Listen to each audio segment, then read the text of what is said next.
I've been asked to make this video in support for the Council of Ex-Muslims.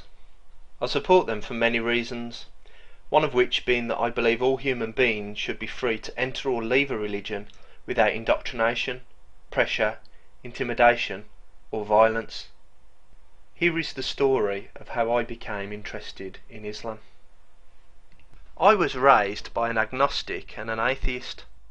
Between the ages of 7 and 11, I was made to attend Christian morning assemblies at school. I never realised how much of an effect that had on my life until years later I was being taught comparative religion at about the age of 13 and caught myself thinking, the claims in all of these religions are all so stupid, except of course Christianity. Later in life I wanted God, so I started to read the Bible. I didn't make it past the Old Testament. According to this book, God was something that I would never want a relationship with, so for me, the Bible was obviously wrong. Jesus never said, the Old Testament is a load of rubbish, so Jesus was ruled out along with all the others. I spent many years believing in a God with no religion. I used to believe that God guided my whole life. One day an adult education catalogue fell through my door, and I felt overwhelmingly compelled to learn something new. I opened it to a random page and read the first subject I laid my eyes on: Arabic. I saw this as God's confirmation that I should pursue my recent curiosity about Islam. So I started my Arabic lessons. I continued to talk to God many times every day. He was like my best friend. My wife got pregnant and we were very excited. Soon after we started to experience complications. It was touch and go for a while, but a scan revealed a heartbeat, so I thanked my best friend God for looking after our baby. Then our baby died. I was lost. Surely God could have stopped this. Was my request unreasonable? Did I hate God? No. I didn't even blame God, but I needed answers, so I prayed to God even more, for hours at a time. And then it happened. God started to answer me. I knew the difference between random thoughts and God because the words of God washed over me with a warm, loving feeling. This felt different.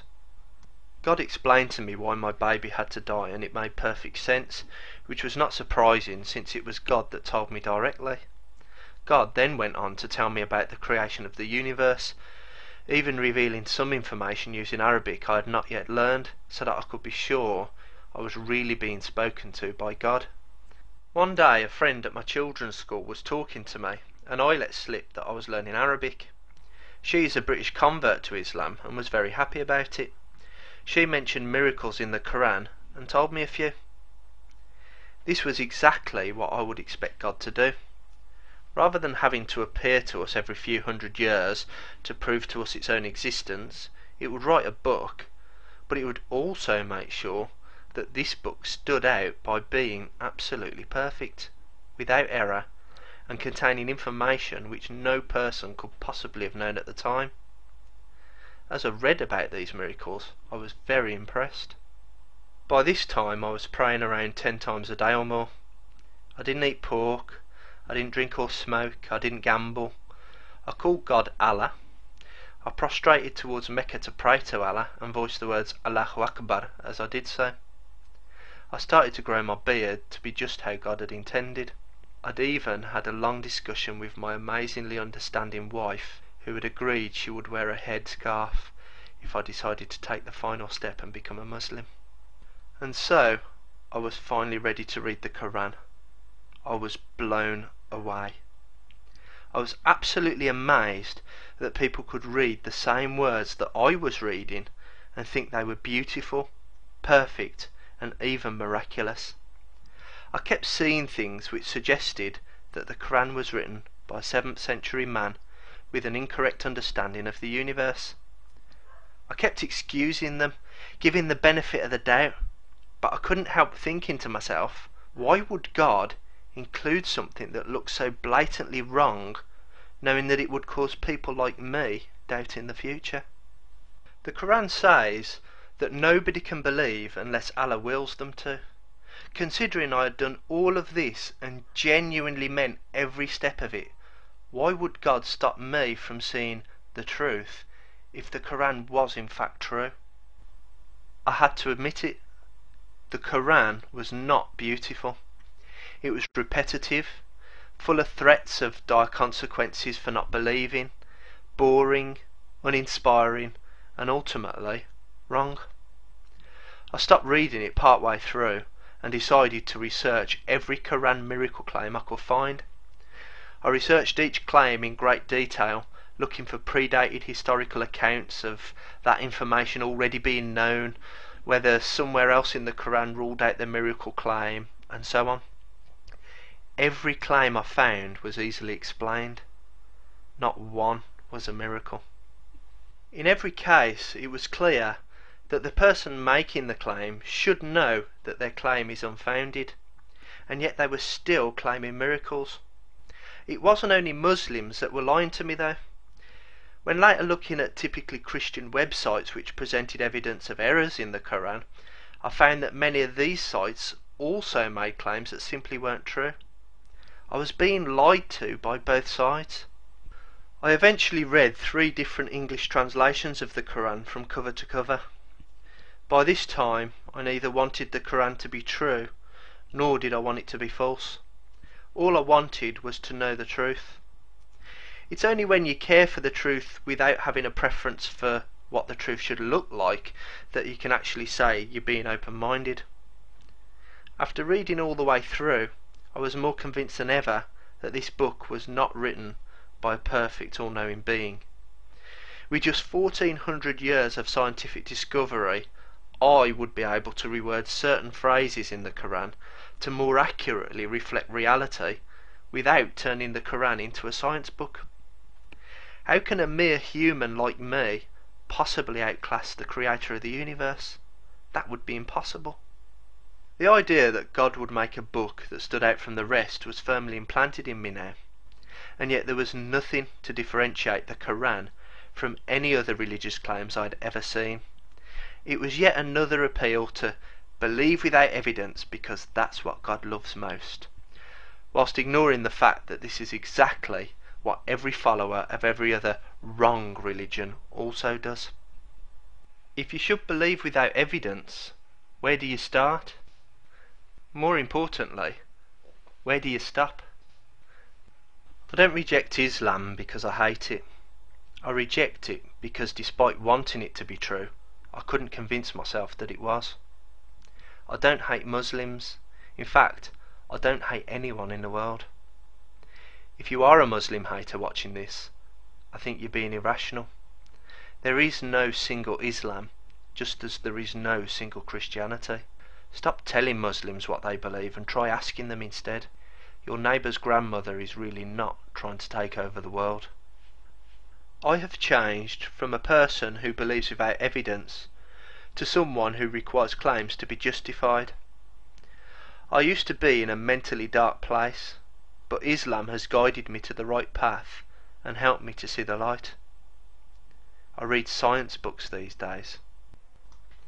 So it's been quite an emotional journey for me really, as you can see. I've gone from not thinking about the universe to being a deist. Then I became a wannabe Muslim. From there I progressed to believing that God was talking to me and that he had a special mission for me to spread love throughout the world, and I was his messenger and I was going to bring peace. And then ultimately I ended up becoming an atheist. One of the things that I learnt during this journey is that it's very easy to believe things because you want them to be true. What you've got to accept is that you're not so important that your desires shape reality. In fact, it's reality that shapes your desires. The reality is one day you are going to die. No amount of magic words from a book is going to stop that from happening. Another thing that I learnt was, you know, when you see that religious person with that really big grin on their face that says, I have an inner peace that you can never imagine. Well, I've had that, and it's not what it looks like. You see, that inner peace comes from the fact that you know the most wonderful, powerful, all-loving being in the universe loves you. And because he's so infinitely loving, this being loves you infinitely. However, when you imagine this infinitely perfect being, you can't help but realise that compared to an infinitely perfect being, that makes you infinitely imperfect. See, it doesn't matter how good a person you make yourself. You do more for charity, you're nicer to people, you're kinder. But no matter how good you are, even if you was the nicest person on the planet, compared to infinity, you are infinitely imperfect. Now, you always try to improve yourself so that God can see you've made the effort and that God is pleased with you, but you always know that because there is such a thing as infinite perfection, you will always be infinitely imperfect. But that doesn't really matter because, this infinitely perfect all-loving being loves you anyway. He loves you for how you are, which is really just the same as a husband who puts his wife down and at the same time builds her up by saying, everyone knows you're ugly, but to me you're gorgeous. So at the same time as being your source of all happiness, God is actually the source of your misery. You feel that without God's love you'll be absolutely lost and worthless. It's not actually the case that without God you are nothing. It's more a case that without God you are no longer nothing. Suddenly all of your imperfections, they're not infinitely imperfect anymore. They're average. I'm averagely imperfect. Admitting that I only believed in God because I wanted God to be true allowed me to stop wanting it to be true. Because what I want is irrelevant to reality. And accepting that there is no evidence for God, and certainly no evidence that anyone knows what such a God would want, allowed me to suddenly feel that I didn't have to compare myself to an infinitely perfect being. I was just me. I was just a human that was born, will live, and will die.